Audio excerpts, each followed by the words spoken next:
Bërinë nga Turqia 3 pjesët e reja që do të shërbejnë për riparimin e defektit të tubacionit kryesor të ujësjesit që la pa ujë 4 ditë qytetin e Vlorës pas protestës të banorëve para bashkisë. Kryebashkiakja Merstini dhe kreu e Agjencisë Kombëtare të Ujësjetës Kanalizimeve Shoshi premtuan se defekti do të rregullohet brenda mesnatës së sotme dhe qyteti do të rikthehet furnizimi me ujë.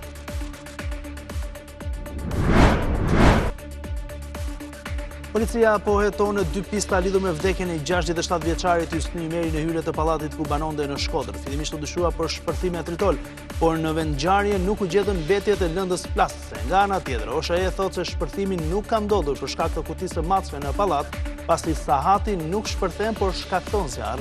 Versione që vetëm sa e kanë veshur me mister të gjithë ngjarjen.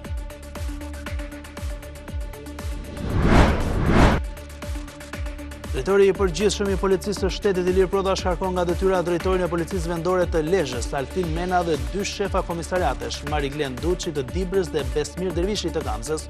Shkarkimi i tyre vjen për performancë të dobët në punë. Në krye të Policisë Vendore të Lezhës është komanduar Kujtim Gjoka.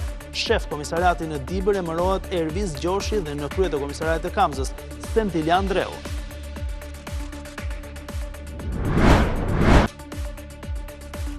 Viti 2025 ngurtësoi dhe më shumë shpenzimet buxhetore. Institucionet nuk arritën të realizojnë planin e investimeve gjatë periudhës të janar-nëntor dhe duhet të shpenzojnë një volum të madh, gati 2 miliard euro deri në mesin e janarit, kur mbyllen pagesat për vitin 2025.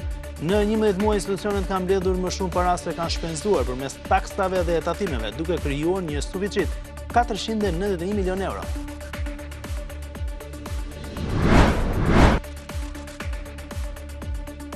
Nata e ndërimit të viteve do t'jetë ftohtë dhe me ngrica paralajmërohen. Anira Gjoni, specialiste në Institutit të Gjeoshkencave, thotë se temperaturat në zonat malore pritet të shkojnë deri në -9 gradë. Moti i ftohtë do të vijojë në 2 ditët e para të vitit 2026, ndërsa në 2 janar priten rreshje dëbore në disa qarqe të vendit. Lëvizja vetëvendosje doli fituesja e madhe e këtyre zgjedhjeve të parakohshme parlamentare në Kosovë, duke fituar 49.3% të votave. Forca e dytë rezulton PDK e Bedri Hamzës, ndërsa e treta LDK e Lumir Abdigjiku. Fitore më të madhe LVV-ja e korri në qytetin Prishtinë. Rama e Begaj urojnë Kurtin për fitore, ndërsa Bashkimi Evropian bën thirrje për formimin sa më shpejt të institucioneve.